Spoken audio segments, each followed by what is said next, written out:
तीव्र संवेगा नामा सन्ना है, यानी कि जिनके साधन की गति तीव्र है उनको जल्दी समाधि मिलती है। इससे ठीक पहले हम लोगों ने देखा था कि दो तरीके के योगी की चर्चा थी, जिसमें भव प्रत्यय उपाय प्रत्यय की बात है। भव प्रत्यय में हम लोगों ने देखा था भव प्रत्ययो विदेह प्रकृति लया नाम, जिसमें विदेह योगी और प्रकृति लय योगी था। और उसके बाद उपाय प्रत्यय में 20वें नंबर में था कि जो सामान्य साधक हैं, हम आप हैं, उनके लिए श्रद्धा वीर्य स्मृति समाधि प्रज्ञा पूर्वक, ये सीक्वेंस है। श्रद्धा से वीर्य, वीर्य से स्मृति, स्मृति से समाधि, समाधि जब आप लगाएंगे संप्रज्ञा तो प्रज्ञा पूर्वक, यानी कि आपकी विवेक की स्थिति आती है और फिर जो है आपको समाधि की सिद्धि होती। यहां तक हम लोगों ने देखा था। अब कहते हैं कि जिनकी गति तीव्र होती, बहुत सारे लोग होते हैं जो बहुत मेधावी होते हैं, जो बहुत ज्यादा समय देते हैं, और जिनके यहाँ तीव्र संवेग से अर्थ ये है कि आपको करना क्या है, आपको अपना जो चित्त है, उसकी जो वृत्तियां हैं, उसको जितनी जल्दी आप शांत कर पाए, निरोध कर पाए। तो तीव्र संवेगा नाम से तात्पर्य ये है कि जो जितनी जल्दी से, तीव्र गति से अपने चित्त की वृत्तियों का निरोध कर लेता है, उनको जल्दी समाधि मिल जाती है। अब इसमें तीव्र संवेगा नाम में भी भेद है। तीव्र संवेगा नाम में क्या भेद है? कहा गया कि तीव्र गति से तो सब बढ़ेगा। मान लीजिए एक मनोज पाल जी हैं, तीव्र गति से बढ़ रहे हैं, पुंडिक जी भी तीव्र गति से अपने चित्त की वृत्तियों का निरोध करते जा रहे हैं, और संतोष जी भी करते जा रहे हैं। तो तीन लोग मान लीजिए कि करते जा रहे हैं। अब तीनों लोग तीव्र गति से करते जा रहे हैं, लेकिन इन तीनों में भी तीव्र होने के बावजूद भी भेद है। क्या भेद है? वो ये कहते हैं महर्षि पतंजलि कि मृदु मध्य अधिमात्रत्वात् ततो अपि विशेषः, कि इन तीनों में भी, यानी तीव्र संवेग वालों में भी, तीव्र गति से अपने वृत्ति का निरोध करने वालों में भी, उनके साधन में भी भेद है। क्या भेद है? एक थोड़ा सा हल्का है, थोड़ा कम गति से उसके वृत्तियों का निरोध हो रहा है, मध्य वाला थोड़ा उससे तेज है, अधिमात्र वाला सबसे तेज है। तो कहते हैं ततो अपि विशेष है, तो अधिमात्र वाला जो है वो विशेष वाला है, उसको जल्दी समाधि मिल जाएगी। तो तीव्र संवेग वालों के तीन भेद कर दिए। लेकिन एग्जाम की दृष्टि से देखें तो साधन के तीन भेद हैं और साधना के भी तीन भेद हैं। दोनों तरीके से इसको कह सकते हैं कि कितने तरह के साधक बताए गए हैं, मृदु, मध्य और अधिमात्र, तीन तरह के साधक बताए गए हैं। कितने तरह की तीव्र संवेग वालों की साधना की कैटेगरी बांटी गई है? तो मृदु, मध्य और अधिमात्र, तीन तरीके की साधना की जो है कैटेगरी बांटी गई है। तो इसको दोनों तरीके से हम लोग समझने की कोशिश करेंगे। अब आगे बढ़ते हैं। अब सवाल उठता है कि ये जो तीव्र संवेग वाले हैं, इसके अलावे हमने देखा कि जो भव प्रत्यय वाले थे, उपाय प्रत्यय वाले, सबका आपने बता दिया कि इनको समाधि मिलेगी, सबका उपाय भी आपने बताया। अब कहते हैं क्या इसके अलावे भी कोई उपाय है जिस जैसे कि हम समाधि को प्राप्त कर सकते हैं? तो महर्षि पतंजलि कहते हैं कि ईश्वर प्रणिधानाद्वा, ईश्वर प्रणिधान के द्वारा, एक सेकंड, ईश्वर प्रणिधान के द्वारा भी हम समाधि को प्राप्त कर सकते हैं। तो अब ईश्वर प्रणिधान से क्या तात्पर्य है? कि कहते हैं मन कर्म वचन से हर क्रिया को ईश्वर के समर्पित करते हुए ही, यानी कि आपके हर प्राण में, प्राण के एक एक कण में जब ईश्वर होते हैं, कि आप सोचते हैं कि अगर मैं योग की क्लास लेने जा रहा हूँ तो मैं ईश्वर का काम करने जा रहा हूँ, मैं किसी व्यक्ति का काम करने नहीं जा रहा हूँ, जो भी कर्म होगा सब उनको समर्पित ईश्वर को ही करा रहा हूँ, ईश्वर के लिए ही कर रहा हूँ।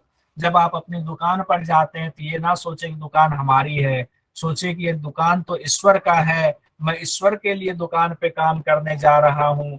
आप ऑफिस जाए तो सोचे कि ये ऑफिस तो ईश्वर का है, मैं ईश्वर के लिए कर्म करने जा रहा हूँ। तो जब आप हर कर्म में, हर फल को ईश्वर को समर्पित करते जाएंगे, लेकिन अच्छे कर्म को, ये नहीं कि आप क्राइम करें और कहें कि मैंने क्राइम किया और तब तो ये आप, तब वो इस श्रेणी में नहीं आएगा। यानी कि वैसे भी जब आप ईश्वर को मानेंगे और हर चीज ईश्वर का मानेंगे तो आपसे कोई गलत कार्य हो ही नहीं सकता है। तो ईश्वर प्रणिधानाद्वा, आपके प्राण में ईश्वर बसे हो। जब आप इस भाव के साथ कर्म करते हैं, चाहे मन से, कर्म से, वचन से, कैसे भी, तो आपको समाधि आसानी से मिल जाती है, शीघ्र मिल जाती है। अब सवाल उठता है कि ठीक है, आपने ये तो कहा ईश्वर प्रणिधानाद्वा, लेकिन मैं तो ईश्वर को जानता ही नहीं।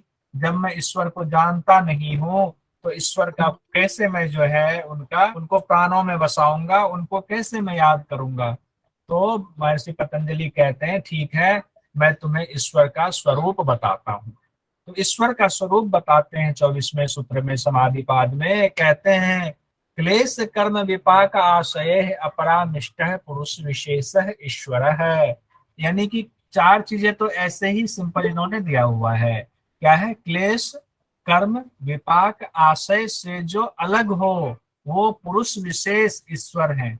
तो ये चार को छोड़ करके पहले पुरुष विशेष पर आते हैं। पुरुष मतलब हमारे अंदर जो आत्मा है, उसमें भी वो विशेष है, यानी कि हमारे अंदर पुरुष का अंश है, वो उससे ऊपर है, तो वो ईश्वर है। अब ईश्वर की पहले वाली देखते, क्लेश कर्म विपाक और आशय क्या है, और अपराध निष्ठा क्या है। कहते हैं कि जो क्लेश, क्लेश मतलब होता है जो दुख देने वाली जो चीजें होती हैं, जो दुख देते हैं वो क्लेश है। आपके मन में कोई विचार आता है और उससे आपको दुख होता है, तो वो क्लेश है। और आगे हम लोग पढ़ेंगे अविद्या अस्मिता राग द्वेष अभिनिवेश, ये पंच क्लेश हैं। पंच क्लेश की चर्चा आगे की गई है। तो ये क्लेश जो है ये दुख देते हैं। और कहते हैं कि कर्म क्या है, तो क्लेश के वशीभूत होकर के जो हम कर्म करते हैं, हम कर्म जनरली क्लेश के वशीभूत होकर के ही करते हैं। हमसे क्लेश को पाने के लिए अविद्या अस्मिता राग द्वेष से अभिभूत होकर के हम कर्म करने लग जाते हैं, तो उसका फल भी होता है कुछ ना कुछ। अच्छा फल होगा या बुरा फल होगा। अच्छे कर्म करेंगे तो अच्छा फल होगा, बुरे कर्म करेंगे तो बुरा फल होगा। अच्छे कर्म का सुख देने वाला फल, बुरे कर्म का दुख देने वाला फल। तो क्लेश हमारा हो गया अविद्या अस्मिता राग द्वेष अभिनिवेश। कर्म हो गया, जो भी कर्म हम करते हैं सारे कर्म को उसमें ऐड कर लेंगे। विपाक हो गया, कर्म का जो फल है उसको विपाक कहते हैं। और आशय होता है कि जो फल आपका अभी फलीभूत नहीं हुआ है, यानी वो फल उसका मिलना बाकी है, कई जन्मों का भी हो सकता है, इस जन्म का भी हो सकता है, वो कभी भी वो इंतजार में है कि कब आपको वो फूटेगा आपके ऊपर। यानी आपके चित्त में वो फल अभी रखा हुआ है, पकने के इंतजार में, फलित होने के इंतजार में। तो उसको आशय कहते हैं। या आशय को ऐसे भी कहते हैं, कर्मों के फल का गुच्छा, कर्मों के फल का समूह, उसको भी आशय कहते हैं। इस तरह से है।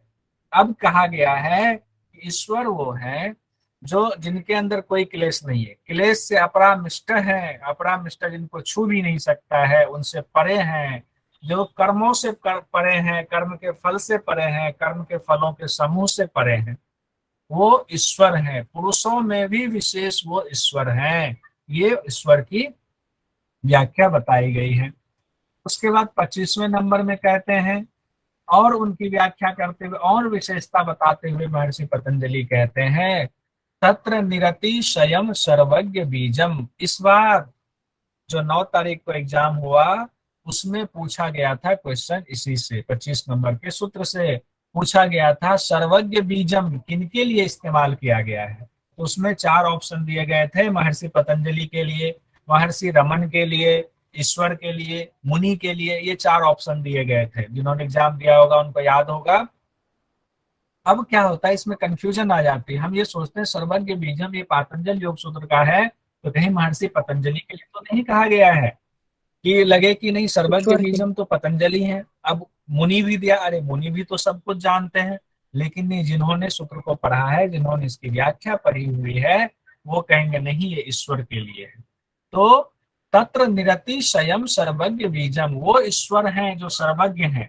यानी हर चीज में, जितना भी इस ब्रह्मांड में जो भी चीज है, उसके मूल में उसका बीज जो है वो है ईश्वर। अब निरति स्वयं शब्द का इस्तेमाल किया गया, ऐसे तो इसकी व्याख्या बहुत बड़ी बड़ी व्याख्या शास्त्रों में की गई है, लेकिन हम लोग समझने के लिए सिंपल ये समझे कि निरति स्वयं का अर्थ है जिसके बराबर या जिससे अधिक ज्ञान हो ही नहीं सकता। आप सोचें कि कोई धरती पर बहुत बड़ा विद्वान है, उसके ज्ञान की कोई सीमा नहीं है, लेकिन कहते हैं कि उनके ज्ञान की सीमा है, लेकिन प्रभु का ज्ञान सबसे अंतिम ज्ञान, वहां तक कोई पहुंच ही नहीं सकता है। यानी कि निरतिशयम है कि जिसके बराबर या जिससे अधिक ज्ञान हो ही नहीं सकता है। वो सर्वज्ञ बीजम है, वो हर चीज का बीज वहां मौजूद है। ये 2022 जुलाई में आपका क्वेश्चन पूछा गया था। अब 26 नंबर के सूत्र पर पहुंचते हैं, लास्ट में क्वेश्चन लेंगे फिर। और पूर्वे शामपि गुरु कालेन अनवच्छेदात। अब यहाँ पर ए शाह करके कई पुस्तकों में दिया हुआ है। इस सूत्र में थोड़ा सा दो शब्द पहले बढ़ाया गया है, व्यास भाष्य वाले में शब्द बढ़ाया गया है। तो लेकिन जनरली ये जो अपना गीता प्रेस वाली पुस्तक है उसमें पूर्वे शामपि गुरु कालेन अनवच्छेदात ही है, तो कोई बात नहीं, उससे कोई दिक्कत नहीं होगी। अब यहाँ पर कहा गया है पूर्वेशाम अपि, जो सबसे पहले आए। तो सबसे पहले हम ये मानकर चलते हैं कि धरती की रचना या सृष्टि की रचना की जिम्मेदारी ब्रह्म ने ब्रह्मा को दी थी। तो ब्रह्मा सबसे पहले आए हमारे लिए। कहते हैं जो आपके लिए सबसे पहले आए आपके ब्रह्मा, उनके भी वो गुरु हैं। हम लोगों ने पढ़ा हुआ है, भागवत कथा में पढ़ा हुआ है कि ब्रह्मा जी को जब उत्पत्ति हुई तो वो सोच में पड़ गए, मैं कौन हूँ, मैं कहाँ से आया हूँ, मैं क्यों आया हूँ। तो वो तपस्या में बैठ गए। वो चूंकि कमल के उस पे थे, उनकी उत्पत्ति हुई थी, तो वो तपस्या में बैठ के कमल की डंडी में, ऐसा कहा जाता है, कहानी है कि कमल की डंडी के नीचे नीचे नीचे नीचे चलते गए, सालों लग गए, कई हजार साल लग गए, उनको फिर भी पता नहीं चला कि मेरी उत्पत्ति कहाँ से हुई है, क्यों हुई है। उनको अपना अता पता नहीं लग पा रहा था। फिर वो ऊपर आ गए। फिर उन्होंने सोचा कि अब जो है मैं ध्यान लगाता हूँ। फिर ध्यान लगा के बैठ गए। फिर जो है ब्रह्म ने कहा कि नहीं, तुम मेरी उत्पत्ति हो, मैंने तुमको उत्पन्न किया है, तुम सृष्टि की रचना करो। तो हमारे लिए तो ब्रह्मा ही है पहले, हम जिस सृष्टि में हैं। अब कहते हैं कि जो ब्रह्मा के भी गुरु हैं, पूर्वेशाम अपि, जो सबसे पहले आए उनके भी गुरु हैं। और आगे कहते हैं कालेन अनवच्छेदात, यानी कि वो काल से अनवच्छेदात, बंधे हुए नहीं है, काल से परे हैं। यानी जो तीनों कालों में विद्यमान है, काल का उनके ऊपर असर नहीं है और हर काल में हर वक्त विद्यमान है, वो है ईश्वर। 27वें नंबर के सूत्र में कहते हैं, अब भगवान महर्षि कहते हैं ठीक है कि इतनी विशेषता बता दिया, उनको किस नाम से पुकारेंगे। तो कहते हैं उनको प्रणव नाम से पुकारेंगे। तस्य वाचकः प्रणव है। उनको वाचक क्या होगा, उनका प्रणव होगा। और प्रणव हम जानते हैं ओम को कहा गया है। मेरे मन में भी कई बार सवाल, जब शुरुआत में पढ़ाई, जब पहली बार हमने ये सूत्र पढ़ा था, हमारे गुरुजी ने पढ़ाया था, तो लगा तज तस्य वाचक प्रणव। प्रणव उन्होंने कहा उस ईश्वर का नाम प्रणव है, और प्रणव को ओम कहते हैं। हमने कहा ओम तो इसमें लिखा नहीं है, लेकिन कई उपनिषदों में प्रणव को ओम कहा गया है। आपसे आए कि प्रणव को ओम कहा गया है, उपनिषदों में भी कहा गया है, और भोज वृत्ति में भी जो सूत्र है उसमें कहा गया है, श्लोक में प्रणव ओम, यानी कि प्रणव ही ओम है। तो तस्य वाचक प्रणव, अगर प्रणव है तो प्रणव पर टिक लगाएंगे, अगर प्रणव की जगह ओम है तो ओम पर टिक लगाएंगे, यानी उस ईश्वर का नाम ओम है। तो अब जब हम लोग ओम का उच्चारण करें, जब हम लोग किसी को योग करवाएं या खुद करें, ओम का उच्चारण करें, तो सोचे हम साक्षात पर ब्रह्म को याद कर रहे हैं, उनका नाम पुकार रहे हैं। जैसे घर में हम अपने पिता को पुकारते हैं पापा, मम्मी को पुकारते हैं माँ, अपने बेटे को पुकारते हैं किसी नाम से, उसी तरह उस ब्रह्म का नाम है ओम। जब ओम नाम ले रहे हैं तो उनको पुकारना है। अब कहते हैं भगवान की ठीक है, उनका तो हमने नाम ले लिया, अब सवाल आपके मन में, हमारे मन में, सबके मन में उठ सकता है। चलिए उनका हम नाम भी जान गए कि उनका नाम प्रणव है, प्रणव को ओम कहा गया है, ये शास्त्रों में लिखा है, ठीक है। अब उनको पुकारे कैसे? ओम ओम सिर्फ बोल दिया ओम तो नहीं होगा। तो कहा, कहते हैं महर्षि पतंजलि, तत् जप तदर्थ भावनम, उनका जो जप करेंगे, उनके नाम का जो उच्चारण करेंगे, वो पूरे भाव के साथ करेंगे। अर्थ और भाव के, अर्थ क्या है, अर्थ में आएगा कि हे भगवान ओम, मतलब कि उस समय आंखें बंद है, हम ओम का जाप कर रहे हैं, तो भावना ये आ रही है कि ब्रह्मांड, ये सृष्टि, जो कुछ भी है सब आप ही हो। कर्म स्वभाव जो हमारे गुण है, सबका चिंतन सब आपका ही है, और मैं भी आपका ही हूँ। हे प्रभु आप कहाँ हो, आप कहाँ हो, उनको क्योंकि हम खोज रहे हैं कि हम कौन है, अपने आप को पहचानना है। तो उस ईश्वर के भाव में डूब करके, जनरली क्या होता है जब हम लोग ओम का जाप कर रहे होते हैं, किसी को ओम का जैसे शुरुआत योग का करा रहे हैं, ओम का जाप करा रहे हैं, जाप तो ओम का चल रहा है, मन में चल रहा है कि अभी कहाँ जाना है, इनके बाद क्या करना है, अभी कहाँ गए थे, पीछे की कोई बात याद आ रही है। तो इससे क्या होता है, वो कनेक्टिविटी नहीं हो पाती है आपकी उस ब्रह्म के साथ में, क्योंकि आपका भाव की भावना नहीं जुड़ी। आपके शब्द तो ओम पे जा रहे हैं, लेकिन भावना अर्थ के साथ नहीं जा रहा है आपके उस शब्द से। इसीलिए महर्षि पतंजलि कहते हैं कि जब उच्चारण करेंगे तत् जब तदर्थ भावना, अर्थ और भावना को उसके साथ मैच कर देंगे आपके जो उच्चारण है, यानी उस ईश्वर के नाम का पुनः पुनः उच्चारण करेंगे, उनके गुण कर्म स्वभाव का चिंतन करते हुए उच्चारण करेंगे, तो हमें जल्दी समाधि मिलेगी, क्योंकि ईश्वर प्रणिधानाद्वा कहा गया है। अब कहते हैं इससे होगा क्या, समाधि तो मिल रही, लेकिन क्या ओम का जाप करने से डायरेक्ट समाधि मिल जाएगी, या बीच में और भी कुछ आएगा? तो कहते हैं भगवान महर्षि पतंजलि कहते हैं, ततः प्रत्यक्ष चेतनाधिगम अपि अंतराया भावश्च। कहते हैं ईश्वर का जब ओम का जब हम जाप करते हैं, तो अंतरा यानी विक्षेपों का जो है अभाव हो जाता है, और प्रत्यक्ष चेतनाधिगम, और अंतरात्मा के स्वरूप का ज्ञान होता है। अंतरात्मा मतलब आत्मा के, उस चेतन शक्ति जो आपके अंदर है, उस चेतन शक्ति का क्या, के स्वरूप का ज्ञान होता है। कितने चीजों का ज्ञान हो गया, उस चेतन शक्ति का ज्ञान हो गया, के स्वरूप का ज्ञान, और अंतराय यानी कि विघ्नों का विक्षेपों का अभाव हो जाता है, नाश हो जाता है। विघ्न और विक्षेप अंतराय, देखिए विघ्न विक्षेप अंतराय एक ही है, इसको कई बार अलग अलग दे दिया जाता है। विक्षेप अंतराय जो 30वें नंबर के सूत्र में कहा गया, जिसको विक्षेप कहा गया है, उसी विक्षेप को अंतराय भी कहा जाता है। अब इसमें दो चीजें आती है, एक विक्षेप, दूसरा विक्षेप सहभुव। विक्षेप सहभुव से इस बार सवाल आया था, और पिछली बार अंतराय से सवाल आया था, यानी विक्षेप से सवाल आया था। तो विक्षेप जो है ये इसके अंतराय इसको कहते हैं 9 है, और विक्षेप के साथ साथ चलने वाला जो सहभुव है वो कितने हैं, विक्षेप सहभुव 5 है। आज इसमें नहीं, कल इसको पढ़ेंगे, लेकिन ये जानना जरूरी क्योंकि दोनों एक साथ मिला हुआ है। विक्षेप सहभुव 5 है, दुख दौर्मनस अंगमेजिया, तो श्वास प्रश्वास विक्षेप सहभुव। अब इसमें आते हैं, ये अगली बार पूछा जा सकता है, क्योंकि पिछली बार पूछा गया था और इस बार इसका विक्षेप सहभुव पूछा गया, तो हो सकता है नेक्स्ट में यानी कि दिसंबर में विक्षेप से सवाल आ जाए, क्योंकि अंतराय से सवाल जरूर आता है। तो पिछली बार जब पूछा गया था तो उसमें कहा गया था ये सारे 9 चीजें आपको उन्होंने अलग अलग तरीके से रख दिया और कहा इसको सजाएं, इसीलिए सूत्र याद रहेगा।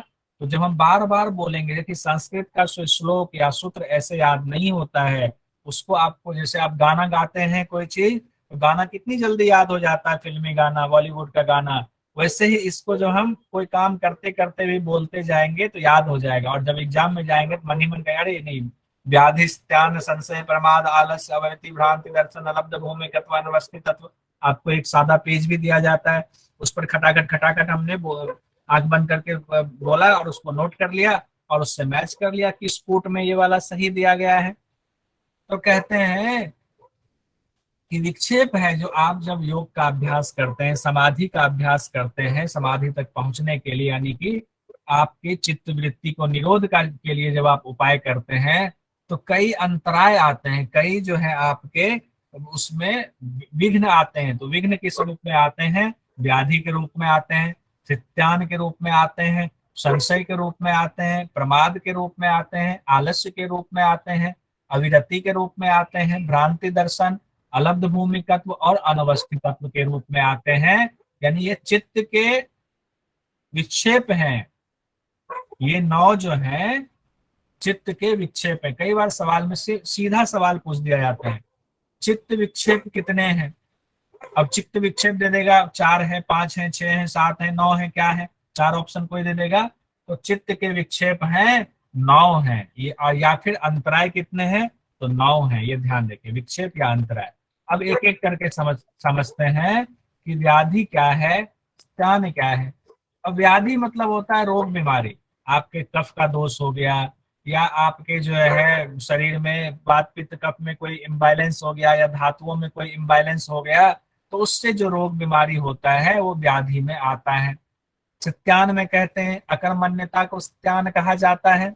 अकर्मण्यता मतलब होता है आपका मन तो है कि हम योग का अभ्यास करें, लेकिन आपके अंदर पुरुषार्थ नहीं है, आप उसको क्रिया के रूप में नहीं दे पाते हो। जैसे आपने कोई वो तो ले लिया कि हमें, जैसे कि मान लो नेट जीआरएफ हमें निकालना है, और आपने सोचा मन में बड़ी इच्छा हो रही नहीं नेट जीआरएफ निकालना चाहिए, निकालना चाहिए, आपने फॉर्म भी भर दिया, लेकिन उसके लिए जो कर्म करना चाहिए, तैयारी करनी चाहिए, उसके लिए आपका पुरुषार्थ अंदर से नहीं जग पा रहा है। आपका पुरुषार्थ आपको आगे नहीं बढ़ने दे रहा है, कि है ही नहीं, पुरुषार्थ इतना कमजोर है कि आप उसको क्रिया रूप में परिणत नहीं कर पा रहे हो। उसी को अकर्मण्यता कहते हैं, कि इच्छा होने पर भी कार्य ना कर पाना, वो अकर्मण्यता है, उसी को सत्यान कहा गया है। संशय क्या होता है, आपको योग का अभ्यास करना है और आपको संशय हो रहा है, पता नहीं योग अभ्यास करने से महर्षि पतंजलि जो कहते हैं वो पूरा होगा भी या नहीं होगा।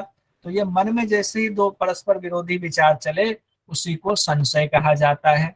प्रमाद क्या होता है, अनुष्ठान में लापरवाही को प्रमाद कहते हैं, कि आप योग का अभ्यास कर रहे हैं और जो नियम गुरु ने बताया उस नियम के हिसाब से आप नहीं करते हैं, उसमें लापरवाही हो जाती है, उसी को प्रमाद कहते हैं। आलस्य कहा गया है कफ आदि के प्रकोप से, या तमोगुण, आलस्य देखिए तमोगुण से सीधा जुड़ा हुआ है, या तमोगुण आपका बढ़ा हुआ है, उससे आपका आलस्य हो गया, यानी कि साधना ना करने की इच्छा जो है उसको आलस्य कहते हैं। अविरति क्या हुआ, इंद्रियों का विषयों के प्रति, मतलब इंद्रियां तो हैं, मौजूद हैं, अब विषय के प्रति भोग की इच्छा भी होती है, लेकिन क्या होता है, हमें उसको निरोध करना है, वही तो उपाय कर रहे हैं, लेकिन कहते हैं कि निरोध हो नहीं पा रहा है, तृष्णा खत्म ही नहीं हो पा रहा है। इंद्रियों का विषयों के प्रति जो तृष्णा है उस पर हम रोक नहीं लगा पा रहे हैं, तो ये भी योग मार्ग में आपका बाधा है, विघ्न है, ये अंतराय है, ये अविरति।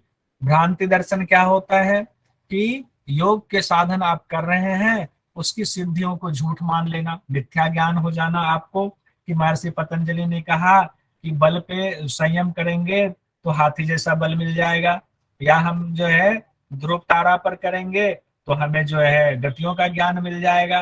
तो इस तरह से अगर हम सोचते हैं कि पता नहीं उन्होंने लिखा तो है, लेकिन ये मुझे लगता नहीं कैसा होगा, तो इसी को भ्रांति दर्शन कहते हैं। आपको मिथ्या ज्ञान हो जाता है कि ऐसा कैसे हो सकता है, हम यहाँ बैठे बैठे हमने ध्यान लगा लिया चंद्रमा पे तो क्या हमें ज्ञान हो जाएगा क्या, हमने शरीर पे लगा लिया तो काय संपत हो जाएगा क्या, हमने नाभि पे लगा लिया तो, अब जो चीजें महर्षि पतंजलि ने कही उस पे हमें शक होने लगता है, हमें लगता है नहीं ये झूठा है, ये ऐसे ही लिख दिया गया है, उसी को कहते हैं भ्रांति दर्शन। अलब्ध भूमिकत्व कहते हैं कि आपने मान लीजिए कि 6 महीने तक अभ्यास किया, अब 6 महीने के अभ्यास में ही आपको समाधि की प्राप्ति नहीं हुई, अब आपको लगा कि 6 महीने तक तो हमने अभ्यास किया, अभी तक तो हमें कुछ प्राप्त हुआ ही नहीं है, छोड़ो ये बेकार है, इससे नहीं कुछ होने वाला है। तो अलब्ध भूमि का, क्योंकि आप जब अभ्यास करते जाते हैं और आपको कोई भूमि की प्राप्ति नहीं होती है, कोई समाधि की प्राप्ति नहीं होती है, उसको अलब्ध भूमि का तो होते हैं। लेकिन कहते हैं कि ऐसा नहीं सोचना चाहिए, आप साधन करते जाओ, गीता में भी कहा गया है ना कि अनासक्त भाव से, जो गुरु ने कहा है उस रास्ते पर चलते जाओ, बिना ये सोचे कि हमें मिलेगा या नहीं मिलेगा। गुरु पे इतनी अगाध श्रद्धा होनी चाहिए।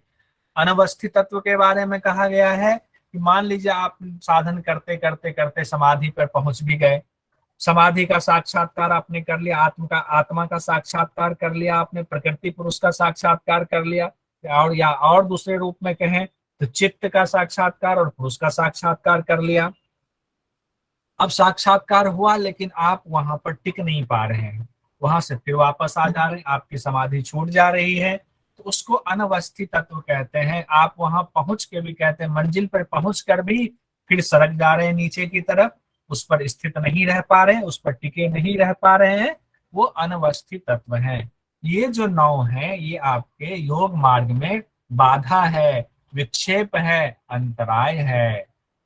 यहाँ तक हम लोग आज पढ़ लिए हुए हैं। हम लोग थोड़ा क्वेश्चन देख लेते हैं, क्वेश्चन किस तरह से आएगा। अब सवाल है हमारा, हम लोग क्वेश्चन टाइप भी कर सकते हैं, बोल भी सकते हैं, दोनों तरह की छूट है। पातंजल योग दर्शन के मुताबिक साधन की गति तीव्र हो तो क्या होता है? 3 ऑप्शन हमने दिया है। समाधि जल्दी मिल जाती, समाधि धीरे धीरे मिलती, समाधि नहीं मिल पाती। जल्दी मिल जाती है। मनोज पाल जी ठीक है, 1 पुंडिक जी 1 ठीक है, पहला सही है, पहला सही है। संतोष जी भी। तो जब साधन की गति तीव्र हो, तीव्र संवेगा नाम, कोई पढ़ दीजिए पूरा सूत्र क्या था इसका, बताइए तो कोई जल्दी से। तीव्र संवेगा नामासन्न। बहुत बढ़िया। तो क्या होगा? समाधि जल्दी मिल जाए। अगला सवाल हमारा है, महर्षि पतंजलि ने साधना के कितने भेद बताए हैं? 3। पुष्पा जी ने भी बोल दिया, मनी जी ने 3। कोई पूरा बता सकते हैं तीनों कौन कौन से हैं? शारदा जी बहुत बढ़िया 3। मृदु मध्यादि मात्रत्वात् ततोपि विशेषः, सही है सर? हाँ बिल्कुल। और कोई बोलेंगे? बोल दीजिए, माधवी जी, चंदन भी ठीक है, शालिनी जी सर, बिल्कुल सही बताया उन्होंने। मृदु मध्यादि मात्रत्वात् ततोपि विशेष। बहुत बढ़िया उमेश जी। मृदु मध्य और अधिमात्र, ये 3 तरह के। बहुत सुंदर। अब देखिए पातंजल योग सूत्र के, अब देखिए कूट है, पातंजल योग सूत्र के मुताबिक साधक के प्रकार हैं। 4 ऑप्शन दिया और कूट दिया हुआ है, बताइए कौन सा कूट सही है? यानी मृदु, मध्य और अधिमात्र, ये इस तरह से। शारदा जी बहुत बढ़िया। अगले सवाल पर हम लोग आते हैं, राधिका जी बहुत बढ़िया। ईश्वर के लक्षण हैं क्लेश रहित, कर्म रहित, पाप रहित, दुख रहित, बताइए क्या है इसमें से? क्लेश रहित, कर्म रहित और कर्म के फलों से रहित। इसमें जो 4 ऑप्शन है इसमें से कौन कौन सा होगा? कूट में बताइए। तो ये हो गया ना, क्लेश कर्म विपाक आश्रय परामृष्ट ईश्वर प्रणिधानत्व। बहुत सुंदर। लेकिन ये बताइए कि ईश्वर प्रणिधानत्व उसमें जोड़ दिया कहाँ से आपने? सर क्लेश रहित और कर्म रहित दो आएंगे। कर्म रहित। ठीक है, 1 2 AB, 1 2 AB, A and B बनी। ठीक है, अच्छा इसका सूत्र पूरा पढ़िए तो। क्लेश कर्म विपाक आश्रय परामृष्ट पुरुष विशेष ईश्वरः। शारदा जी ठीक है। तो इसमें देखिए, इस तरह जब एक से ज्यादा आंसर सही हो ना तो अक्सर कूट दिया जाता है। मैंने कूट लिखा नहीं है, तो कूट जो आप लोगों ने मैसेज में डाला, पहले तो आप लोग एक ही सिर्फ डाल रहे थे क्लेश क्लेश क्लेश, बाद में फिर 1 और 2 चला गया। तो 1 और 2 क्लेश और कर्म रहित, ठीक है। पाप वगैरह आएगा, लेकिन इसमें सूत्र के मुताबिक एग्जैक्ट जो है वो क्लेश और कर्म रहित ही, ठीक है। बस वही पूछना था सर। हाँ ठीक है, क्योंकि ये MCQ है, ऐसा थोड़ी कि पाप रहित नहीं है तो पाप सहित हो जाएंगे ईश्वर, ऐसा नहीं है। लेकिन सूत्र के मुताबिक हमें बढ़ना है। अब है सर्वज्ञ बीजम किसके लिए इस्तेमाल किया गया? इस बार का क्वेश्चन है ये। ईश्वर के लिए। ईश्वर के लिए। देखिए मैंने इसको आपको पहले भी पढ़ाया था, ये पहले का क्वेश्चन है, जिन्होंने पढ़ा होगा उनको पता होगा। मैंने आपको क्वेश्चन दिया था सर्वज्ञ बीजम किसके लिए इस्तेमाल हुआ? योगी के लिए, गुरु के लिए, ब्रह्मा के लिए, ईश्वर के लिए। लेकिन इस बार जो पूछा गया वो देखिए, ये पूछा गया था सर्वज्ञता का बीज किनके लिए इस्तेमाल किया गया है, ऐसे पूछा है। सर्वज्ञता का बीज किनके लिए इस्तेमाल किया गया है? ऑप्शन में था महर्षि पतंजलि के लिए, महर्षि रमन के लिए, ईश्वर के लिए, मुनि के लिए। बस ऑप्शन नीचे बदल दिया गया, तो ईश्वर के लिए। बहुत बढ़िया, सूत्र नंबर 25 बनी, बहुत बढ़िया। तो हमने आपको पिछली बार ये बताया था और क्वेश्चन में इस तरह से ये वाला आया हुआ है। तो हम लोग बिल्कुल दिमाग खोल कर रखेंगे तो जल्दी जल्दी सब हो जाएगा। अब सवाल है, पूर्वे शामपि गुरु किसके लिए इस्तेमाल हुआ है? ब्रह्मा के लिए, योगी के लिए, ईश्वर के लिए, देवता के लिए? ईश्वर के लिए। ईश्वर के लिए। मनोज पाल जी। ब्रह्मा के लिए। गुरु के लिए सर। सबसे पहले ब्रह्मा। उमेश जी कह रहे हैं गुरु के लिए। सब लोगों का सी है ईश्वर, सिर्फ उमेश जी का गुरु के लिए है। तो उमेश जी इसका पूरा सूत्र पढ़िए, पूरा सूत्र पढ़िए। है आपके पास पुस्तक अभी है सामने? पूर्वेशामपि गुरु काले नवच्छेदात्। तो उमेश जी किनके लिए होगा? ईश्वर के लिए होगा। व्याख्या तो ईश्वर की ही हो रही है, ठीक है। और ईश्वर वैसे गुरु तो है भी नहीं उसमें, ठीक बात है। तो ईश्वर के लिए व्याख्या हो रहा है। अगर गुरु हो भी ना उसमें ऑप्शन, तो भी गुरु के लिए नहीं होगा, क्योंकि वो गुरुओं के भी गुरु हैं। कौन? ईश्वर। तो ईश्वर के लिए कहा जा रहा है। अब सवाल है, पातंजल योग सूत्र के मुताबिक ईश्वर का नाम क्या है? प्रणव है, ब्रह्मा है। प्रणव तस्य वाचका प्रणव प्रणव तस्य प्रणव वाचिका प्रणव। हाँ, तस्य वाचक प्रणव। ठीक है। अब देखिए, एक ये पिछली बार जो क्वेश्चन आया था वो क्वेश्चन देखिए। इन अंतरायों को क्रमबद्ध करें। अब मैं इसको ना उत्तर मैंने यहाँ डिलीट करना, डिलीट कर। अब इस तरह से व्याधिष्ठान संशय ज्ञान आलस अनवस्थित तत्व। अब कोई जो है, कोई नहीं, एक एक करके बताइए। रमन जी बताइए। व्याधिष्ठान संशय प्रमाद आलस्य विरक्ति भ्रांति दर्शन अलब्ध भूमि तत्वान चित्तो विक्षेप अस्त्यंतराय। ठीक है, उमेश जी बताइए। जी सर, व्याधि स्त्यान संशय प्रमाद आलस्य अविरति भ्रांति दर्शनालब्ध भूमि तत्वानवस्थि तत्वानि चित्त विक्षेपास्ते अंतराय। बहुत बढ़िया, बहुत सुंदर पंडित जी का, बहुत बढ़िया। यस, वेरी इंपॉर्टेंट सूत्र। पर इस देखिए, ये सूत्र वाकई बहुत इंपॉर्टेंट है, क्योंकि इससे संबंधित क्वेश्चन आता ही आता है। एक बार इससे, एक बार अगले वाले से। अब ये मानकर चलें कि जुलाई वाले में इससे नहीं पूछा, विक्षेप सहभू से पूछ दिया, तो अगली बार फिर इससे पूछा जाएगा। इसीलिए इस सूत्र को सब लोग एकदम टिप पे याद कर ले। और इसलिए भी याद करें कि 9 नाम है ना इसमें। अब 9 के 9 को जब तक सूत्र याद नहीं हुआ, सीक्वेंस याद हमें पता नहीं चलेगा। अब अगले सवाल पर आते हैं हम लोग। इसके अंतर्गत सत्यान संशय अवृत्ति भ्रांति दर्शन को सम्मिलित किया गया है। अंतराय के अंतर्गत, चित्त विक्षेप के अंतर्गत, सहभू के अंतर्गत, उप विक्षेप के अंतर्गत। अंतराय के अंतर्गत सिर्फ अंतराय और विक्षेप भी। विक्षेप और अंतराय। अंतराय और विक्षेप दोनों भी आते हैं। ठीक है, इसमें कूट वाला हो गया ना। अगर 2 आंसर 2 लिखें जो कि इसमें कूट आएगा। राधिका जी बहुत बढ़िया, तुषार जी अंतराय, हाँ शारदा जी बहुत अच्छा। तो इसमें देखिए, क्वेश्चन को भी पढ़ना, आंसर भी देखना है। पूरा क्वेश्चन पढ़ करके, ये नहीं कि कई बार क्या होता है, क्वेश्चन हमने पढ़ा, पहला वाला हमें समझ में आया, पहले पे हमने टिक लगा के हम आगे बढ़ गए। नहीं, चारों क्वेश्चन पढ़िए।